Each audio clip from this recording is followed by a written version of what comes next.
If you're a solopreneur stuck at six figures, then you're going to love today's show where we give you seven-figure CEO mastery, the skill set that you need to finally scale. Hi, my name's Craig Ballantyne from Early to Rise Radio, and today what you'll learn is how to ADE, use that formula to scale. You're going to be shown how to go through the entrepreneur evolution and come out with high income skills that are going to make you that seven figures. And we're also going to show you the $1 million meeting rhythm. Now, that's not a picture of me, but that is a picture of a client of mine. And he went through this evolution of an entrepreneur. He was going through the battle of being a boss and a leader. I gave him the high income skill CEO evolution. And again, that ETR rhythm for being a millionaire. Now, his name is Charlie Johnson. He's a CEO of a couple of companies in Dubai. Now, he was running what I call a seven-figure gong show. So not only, he wasn't just hitting six figures, he was hitting seven figures, but he was super stressed. He didn't have a meeting rhythm. And because of that, this is a Dan Kennedy saying, the inmates were running the asylum. He was also using 5 words that were killing him, which I'll share with you in a second. Now, let's backtrack a bit. If you are a business owner, but you can't walk away from your business for 4 weeks and still maintain the profits in your business, then you do not own a business. You have a job, a job, and the business owns you. You don't own the business owns you. Now, the seven-figure CEO mastery skills will change that. They will set it up so that you can run a $1 million plus business in 35 hours a week or less. And I'm going to give that to you in a second. But first, we go to the 5 words that Charlie was saying. I will do it myself.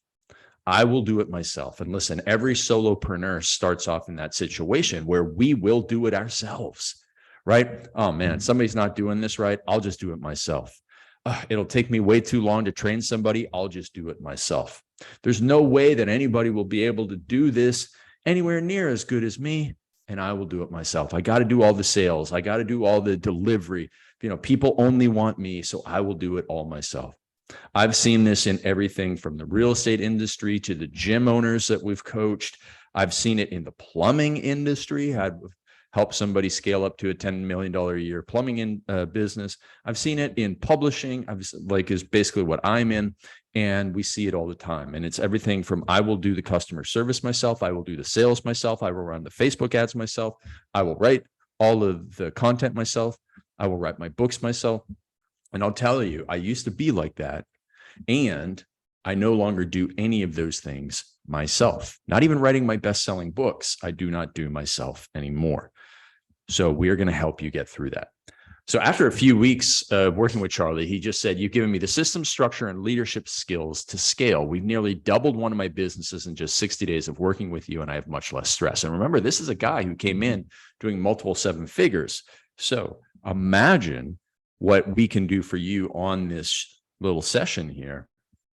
Free podcast, going to be amazing. You're going to get a crazy ROI from it. Imagine what we can do for you if you're at that 6-figure level. So here we go. Let's go through the entrepreneur evolution. Really, you start off the CEO of Do It Yourself Inc., right, as the solo entrepreneur. So I was a personal trainer. I was running my personal training business. I was the CEO of it. Now, I always laugh when I see a personal trainer say they're the CEO, because if you're a solopreneur, you're not really a CEO. You have no other officers, so you can't be the chief of the officers. But that's where we all start off. And then I became the solopreneur in the online marketing world with my turbulence training program, which I built to 7 figures with just an assistant and a webmaster. I had a webmaster too, but I was doing the customer service, and it was a bit of a nightmare. Now, after the solopreneur, you get some education. And you come into your solopreneur world with your technical education. So I came in with a Bachelor of Kinesiology, but I didn't have any education related to hiring, managing, or leading people. And it doesn't matter, even if you have a business degree, do you really get information on hiring, managing, or leading? Not really. Not really. You get built for the corporate world, but not for the entrepreneur world. Now, the solution in the entrepreneur evolution is this cutesy little saying that Jim Collins put out. And it's the right saying, but it's so cutesy when people just say that all you need to do is put the right people in the right seats on the right bus. Like, how cute is that? as if it's just that easy, that your business is just a little bus, and you just come up to the bus stop and you go, no, you look like you should be sitting in the back seat, and you should be sitting in the front seat, and you just go sit in the middle. And okay, now my business is just going to crush it. Just put the right people in the right seats on the right. Like, come on, that is the solution, but it is not that easy. So I kind of contradicting myself here, because I'm making fun of it, but it is truly the right solution. It's just not as easy as, some of these, guys who write books about it or make videos about it. Putting the right people in the right seats on the right bus takes a lot of work.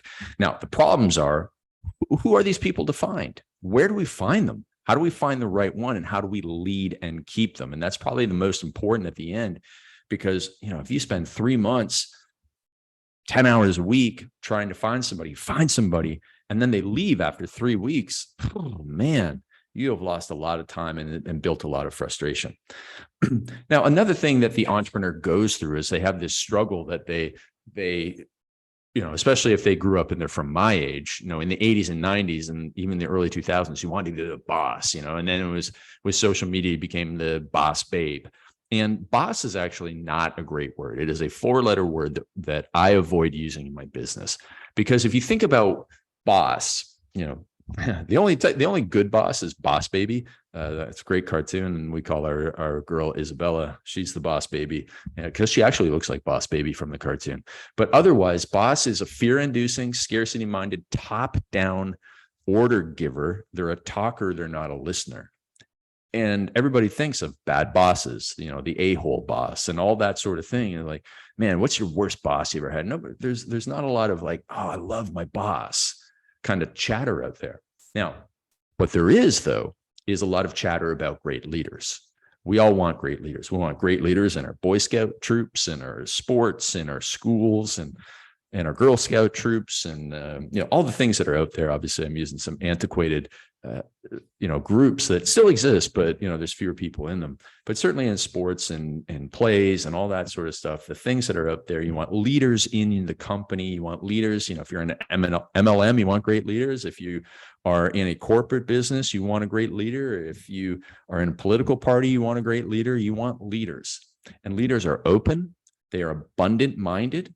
They are servant leaders, which means if you have an org chart, the leader in a servant leader organization is at the bottom, not at the top down like a boss, but at the bottom. They are active listeners. They are deferrers and delegators, and they are eliminators of problems and eliminators of doing things that are not effective. So Steve Jobs has a bit of a had a bit of a bad reputation as being a bad boss. He was temperamental, and I won't make excuses for him, but he did have a great quote. And this is, I think, a leadership quote. And he said, it doesn't make sense to hire smart people and tell them what to do. So it doesn't make sense to hire smart people into your business and be a boss. We hire smart people so they tell us what to do. And if you have run a business and been in a situation where you hire a great person, it is just so rewarding, because they come to you with great ideas and you're like, whoa, I never thought of that. I have a few. I have a guy named Daniel Woodrum. He's the head coach of our program, and Daniel has way better ideas for coaching than I do. So he's a better coach. He might not have all the information, all the connections that I have, which I can, leverage into results for people pretty quickly. But his coaching ability is so much better. His understanding of what people need in a coaching community is so much better than mine. It's absolutely amazing. Linda, my assistant, she does a great amount of operations in our business. She's absolutely amazing. And we have some people on our marketing side of our business that come to us and tell us what to do. And that's what you're looking for. That's the right person to put on your bus. Now, back to kind of the solopreneur part. So if you're the solopreneur, you're coming in, you figured out a way to make money. And I talk about high income skills as something necessary for the entrepreneur in general, but also for the CEO. And copywriting is, not what you would think of as a CEO skill, but it's a high income CEO skill, because copywriting is simply salesmanship in print, or really persuasion in print. So whether you're writing a book, whether you're writing a tweet, whether you're writing an email to your company, whether you're writing a positive letter or a reprimand letter, there's copywriting. Like there's copywriting in all of this, because you're trying to persuade somebody to either understand that they need to improve their performance with the reprimand letter, or you're writing a tweet about your company and it needs to be copywriting. And it needs to have copywriting in it, like persuading and providing emotion to the person that's reading it. And so most CEOs will never think that copywriting is a skill that they need to have, but it absolutely is. Even in this world of video and speaking, every single person writes something. And it can't be this AI generated, boring, plain as toast type of writing. No, it needs to be written with emotion. It needs to hook people in. The hook, the hook of your first line in your video, which is often scripted, which means you have to write it. The first line of a subject, the first line of your book, the title of your book, all of that is copywriting. And you need those things to advance your company. You also need to be writing or preparing remarks to your company team members on a regular basis. You need to be creating your vision for your company. And all of that includes copywriting. And I think it's actually the first high income skill that a CEO needs to have. The second high income skill is you need to be able to sell and persuade. And selling and persuading is everything from copywriting to speaking in front of the group and persuading people one-on-one, selling somebody on when you're hiring somebody, you have to sell somebody on working for you. Because if they're a really, really great person, they probably have 3 or 4 other job opportunities, and you have to sell them on your company. You have to persuade them. So salesmanship equals persuasion. Selling is persuasion. Copywriting is sales in print format. That's what this stuff is. Now so you need to be a great salesperson, selling your company, selling your product, selling your vision, selling the future to other people, selling a underperforming team member on their need to step up, on their desire that it's best for them. Selling that person is a sales job, like it or not. Then third is speaking. Now, whether it's speaking on a YouTube video, Instagram video, whether it's speaking on stage, whether it's speaking at the annual company Christmas party, whether it's speaking to the sales team, whether it's speaking to your customer service team, you need to be able to speak well. And speaking is a combination of copywriting and sales, but in the verbal format. So you need to be able to do that.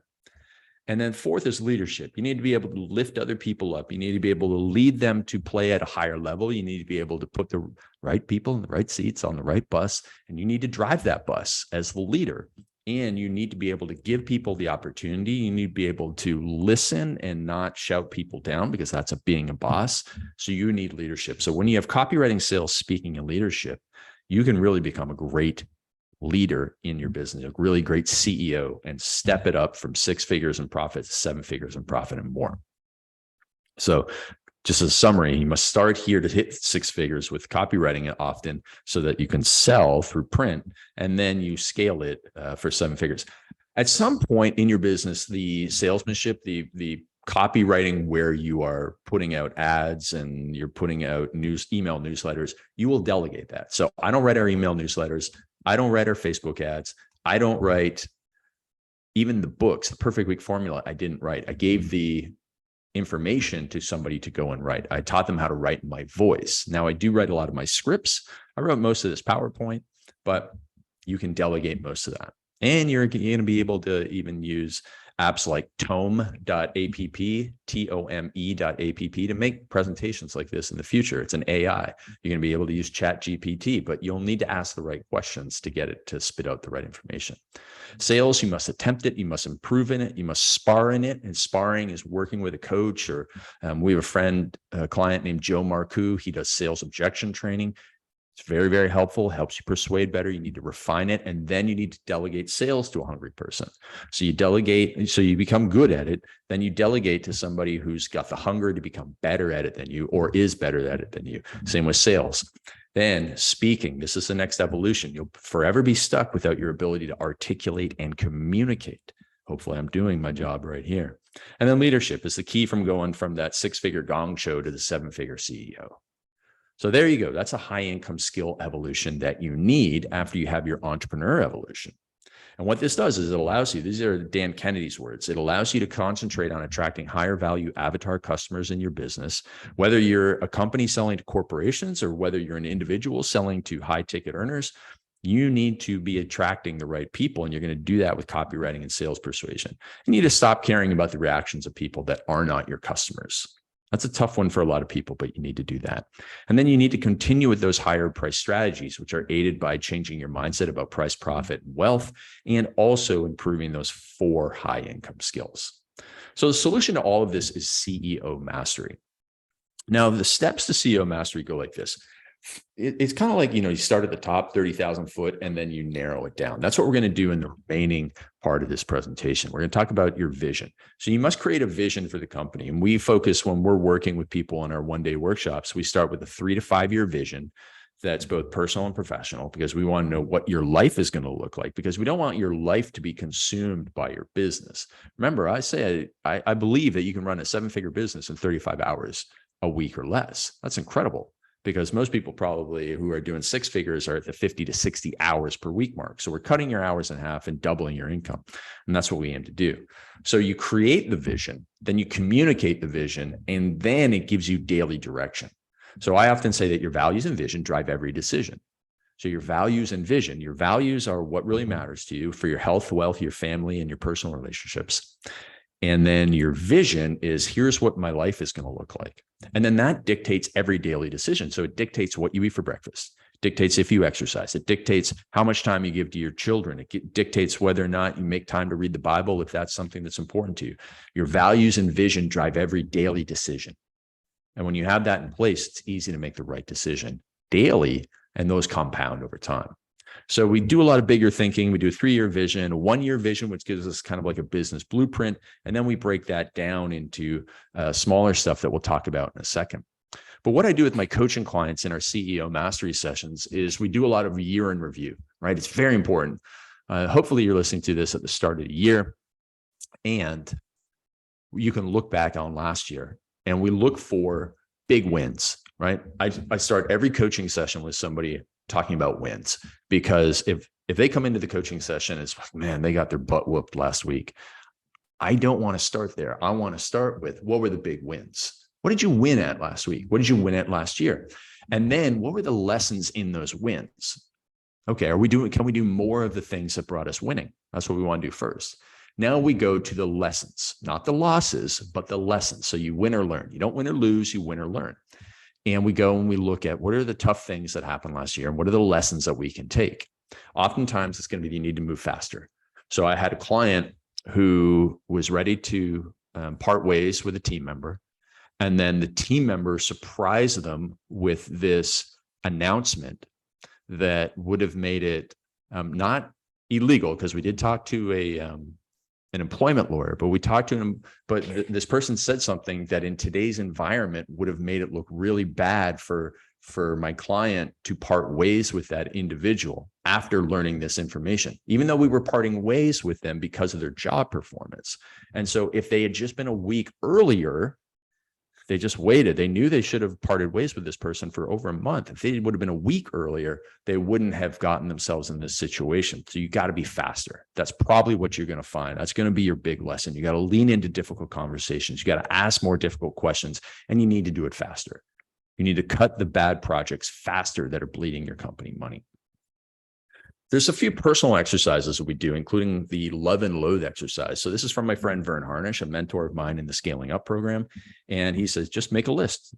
Make a list of all the things that you love doing, and then make a list of the things that you loathe doing.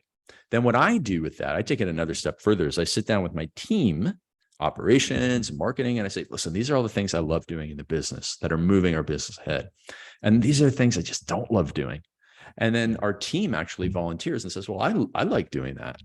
Because remember, even though there's things that you hate doing at work, you don't speak for everybody. So there are people that love Excel spreadsheets. There are people that love writing copy. There are people that love doing sales. There are people that love getting in front of the camera. And if you don't like those things, maybe you like one of those things, but not all of those things, you can do what you love, provided it's a very, needle moving activity. And you can hire people or find people on your team who love doing the thing you don't like. They do it better than you. They like doing it, saves you so much time and energy, and it's really, really important. Then you go into the ADE formula. You take a look at everything that you can automate, delegate, and eliminate in your day, because what we need to be doing is taking your 60-hour work week and compressing it, because there are people who do some of the things that you're doing, and they do them better than you, better than you. And by you doing it yourself, you're holding the company back because you don't have the right person in the right bus, or right person on this bus in the right seat doing the thing that you dislike. And they can do it better than you. You can't do everything perfectly. So you need to be giving other people who are better than you at that thing the opportunity to do it. And then you delegate. So you automate, delegate, and eliminate. And there's a lot of things that can be eliminated from almost every position. Everybody in your team should figure out, what should I stop doing? And a lot of it's in personal behavior. I should stop going on Instagram too much. I should stop, I should block my time better. It's so on and so forth. But there's also projects that they're working on that should be eliminated. And I'm thinking right now, we have this one Facebook funnel, and we're very optimistic, and it's like, maybe it's going to work. And it's like, no, we just got to stop doing it. So I have a meeting pretty soon. Oh, Daisy the dog, she's having her words here. Daisy, you need to stop barking. So we're going to have a meeting later on, and I'm going to cut that funnel because we can't be doing that funnel. Now, after we've done the year in review and done those personal things, then what we're going to do is we're going to look ahead. And well, actually, we're going to continue a little bit of review. So we need a 12-month money review. So we're going to go through a monthly revenue. So as a CEO, one of your skill sets needs to be understanding money.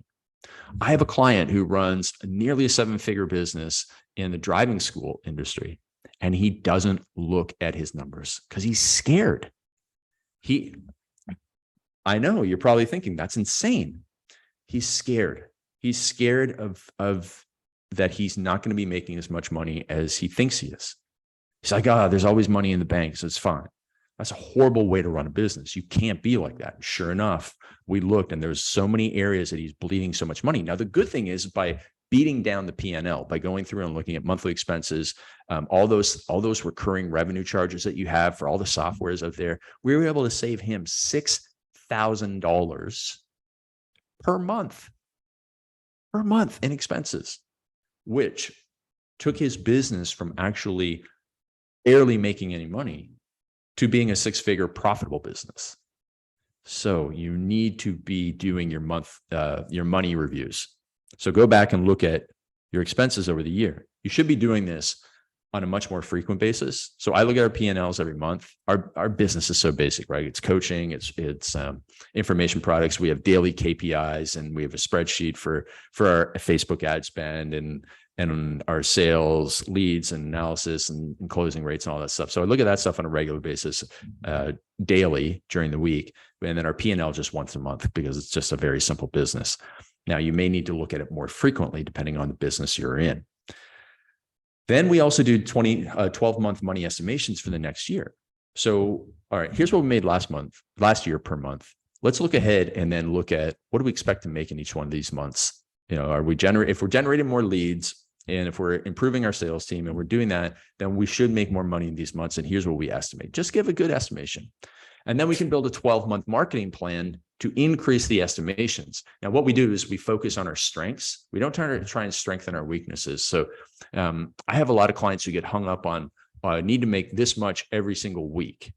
Well, you don't need to make the same amount of money every single week. If you're in a business that runs promotions, if you're in a business that has clear slow seasons, don't get hung up on that. Use slow seasons to improve the skill set of your company, and then focus on how can you get 25% more revenue in your strongest months, where, if your strongest month is $1 million, let's get it up to 1.25 million, rather than, in the summertime, we have a huge lull, it drops down to 500,000. Well, you're not going to get up to $1 million or $750,000. You're better off putting skill training in there, or giving people vacations, or whatever it is, so that you can have those really great months. So we think differently there. Then we go into team review. These 3 questions, if you ask these 3 questions with your executive team as a CEO, they're going to be huge for you. So you go through every team member. Would I enthusiastically rehire them? Yes or no? If the answer is no, then is it a matter of skill or commitment? And then what's the number 1 seat to upgrade on our bus, our cute little bus, in the next 90 days? And if you have strong answers for that, you can get real great clarity on your team where you need to improve. Now, I could spend hours talking on this, and with my clients, we probably spend about 30 minutes in our planning sessions going through that. It's very, very important because, again, you're not going to do this all yourself. You need the team to be at its highest performing level. Then we go into the meetings for millionaires. So early to rise style. This is from my foreign business partner, Matt Smith, who was with Early to Rise and me. He helped me buy it from Mark Ford in 2011. He stayed for over 10 years. He moved on to some other exciting projects.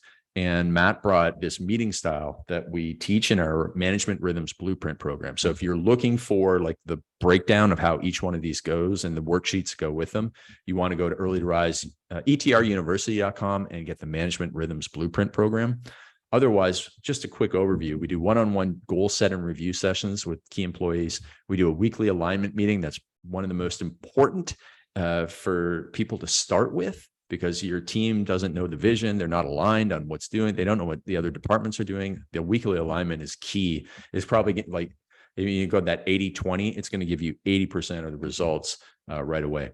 We have different marketing meetings. So we have daily war room meetings, which, we go through data on our Facebook ads. We also have a weekly creative meeting where we bring Facebook ads. So that's the one where we're going to kill the Facebook ad today, but come up with about 5 or 6 new ones.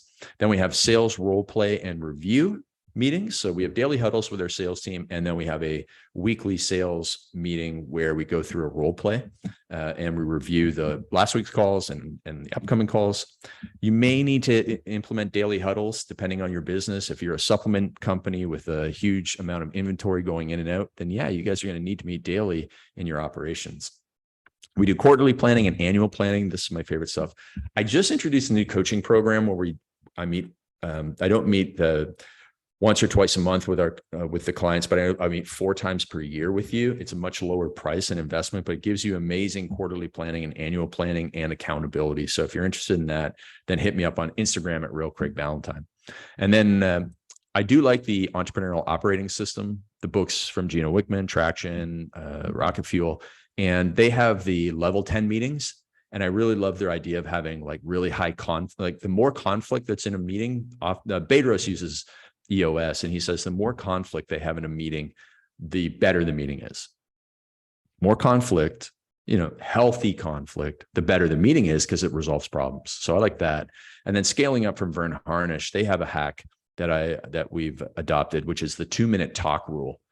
So if you are discussing a very important topic with let's say you're having a sales team meeting and it's a very important big idea that you're talking about with the sales team.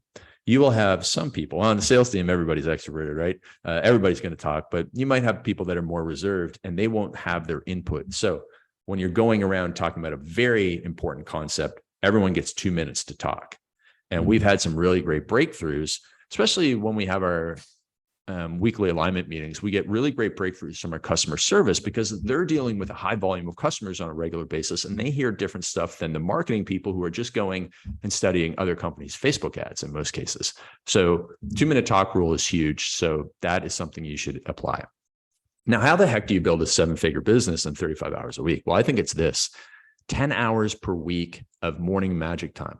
So 5 days per week for 2 hours, you should be working on your number one task in morning magic time. That's a time of day when you have 3 times more creativity, energy, and productivity, and you have the greatest discipline, willpower, and intention.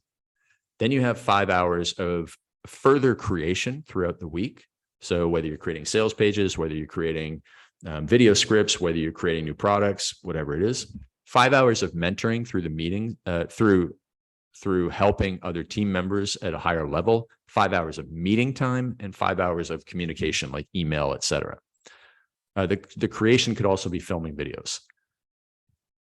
So with the 5 hours of meetings, you're looking at 1 hour for the weekly alignment, maybe 1 hour for the sales, 1 hour for marketing, and then you have 4 30-minute one-on-one meetings.